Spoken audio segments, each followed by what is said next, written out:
Tanah Samawa, begitu orang-orang menyebut alam yang terkembang ini. Penduduknya yang disebut Tahu Samawa berdiam di kaki-kaki bukit dan pesisir-pesisir pantai. Tanah Samawa yang disebut Sumbawa kini merupakan suatu kabupaten dari Provinsi Nusa Tenggara Barat, Indonesia.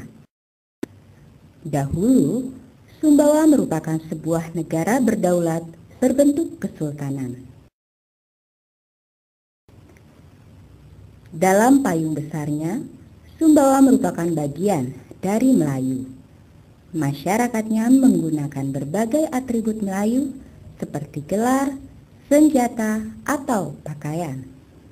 Sumbawa adalah Melayu, jadi walaupun secara keseluruhan orang melihatnya sebagai Bugis, tetapi sesungguhnya kita Melayu.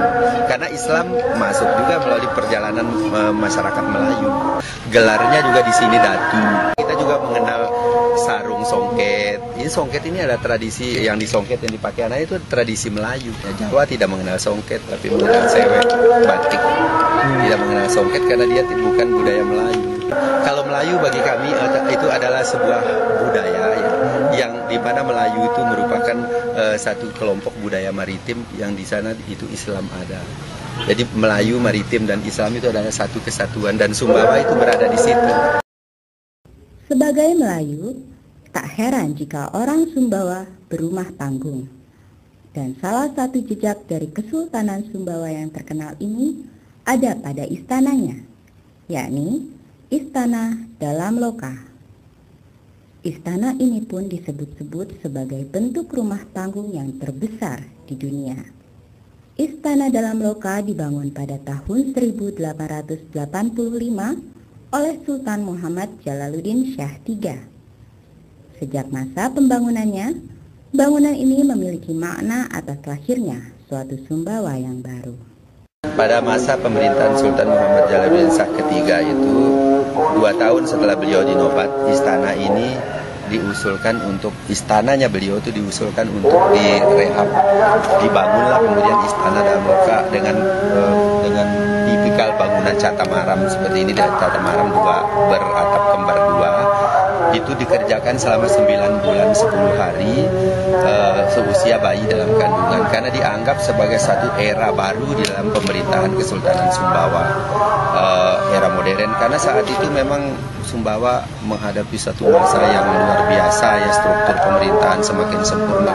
Pada masa itu yang menjadi arsitek itu adalah salah seorang ulama besar dari Kaliwang yang sekarang menjadi ibu kota Kabupaten Sumbawa Barat, Bapak Imam Haji Hashim. Selain makna pembangunannya, istana ini mengandung konsepsi dasar yang menjadi nilai hidup masyarakat Tahu Samawa. Konsep itu merujuk pada bangunannya, ornamennya, dan artistiknya. Pada bangunannya, terdapat atap kembar dengan satu undakan atau tangga yang tidak simetris. Posisinya memang tidak persis berada di tengah. Ketidakseimbangan ini merujuk pada salah satu bagian dalam sholat, yakni gerakan jari saat tahiyatul. Orang sering bertanya mengapa tidak balance gitu, mengapa tidak seimbang. Nah, itu memiliki nilai filosofi. Itu sama dengan syahadat.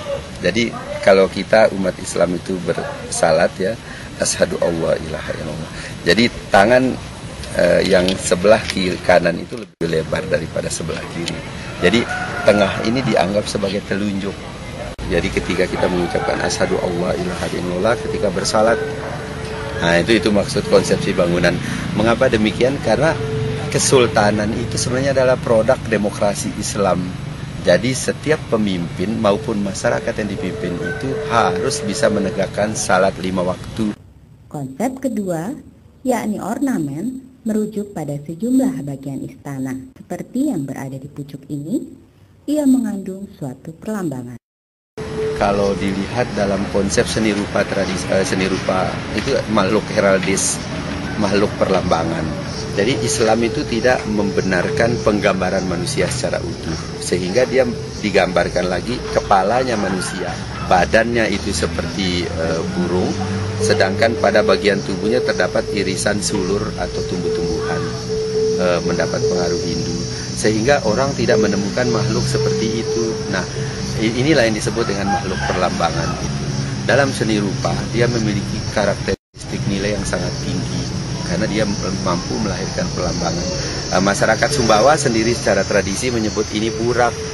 Burak itu adalah kendaraan yang ditunggang oleh Nabi Muhammad ketika Isra Mi'raj pada tanggal 27 Rajab. Nah, kalau yang di depan ini bentuknya seperti irisan kepala kerbau. Hampir di seluruh wilayah kekuasaan Sulawesi Besar, karena Sumbawa juga termasuk ke dalam salah satu kesultanan yang pernah mendapat perlindungan dari begitu pengislamannya di tahun awal abad 17 ya, tepatnya tahun 1610, sehingga kerbau sebagai kendaraan yang dikendarai oleh Laki Padada, manusia laki-laki pertama yang turun ke Sulawesi, itu merupakan makhluk terkuat, makhluk kokoh, makhluk gaib, makhluk yang memiliki kekuatan. Tak berhenti di situ, posisi istana dalam loka juga tak luput dari pemaknaan. Jika istana lain ada yang saling berhadapan dengan masjid, tidak demikian halnya dengan Sumbawa. Di sini, istana mengarah ke selatan. Mungkin juga Anda pernah menemukan di Sumatera, Kalimantan, Sulawesi, di Jawa. Itu berhadapan. Sumbawa enggak, dia bertolak belakang, dia menyamping, mengarah ke selatan. Mengapa demikian? Yang pertama itu adalah nilai toleransi. Karena ketika berlangsung ibadah salat di masjid, tidak semua penghuni istana ini turun untuk melaksanakan ibadah salat sana, tapi tata pemerintahan, tata kekuasaan maupun kehidupannya sultan ataupun pemimpin ataupun pejabat istana tetap harus berlangsung dalam 1 kali 24 jam maksimal, sehingga ketika mereka tidak bisa melakukan salat di masjid, maka arah selatan itu memberikan semacam batasan, pembatas toleransi, sehingga tidak terlalu kentara orang hiruk pikuk keluar turun naik istana. Dan pemungsian pintu sebelah timur. Orang Sumbawa menyatakan itu lawang swai, gerbang kedua. Gerbang pertama itu tidak difungsikan ke arah masjid, jadi ditutup.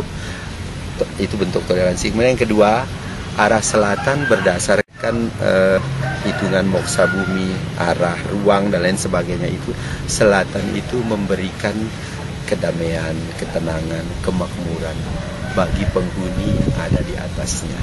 Tetapi tidak semua rumah diarahkan ke selatan. Kenapa? Karena tanahnya belum tentu juga memberikan makna yang sama. Jadi di atas tanah ini, tamak istilahnya orang Sumbawa ya, lahan atau kaplingannya itu, bangunan itu ideal sekali menghadap ke selatan. Bagian lain dari istana dalam loka yang tak kalah penting adalah tiang-tiangnya. Di sini tiangnya berjumlah 99 buah. Dan angka ini melambangkan Asmaul Husna atau nama-nama Allah yang memang berjumlah 99. Artinya setiap sultan yang memimpin itu harus mensifati dirinya sesuai dengan sifat Allah. Dia harus Maha Rahim, Maha Rahman, Maha Aziz, Maha Malik, Maha Ghafur, Maha Jabbar, dan lain sebagainya. Sedapat mungkin mensifati dirinya bijaksana, bisa memberi hukuman karena dia punya kekuasaan, menaklukkan karena dia bisa berperang memperluas kekuasaan, Maha menyayangi, Maha mengasihi, Maha memiliki kekuasaan dan sebagainya. Jadi nilai-nilai yang sangat dalam dan sakral itu masih dihayati oleh orang Sumbawa sampai sekarang.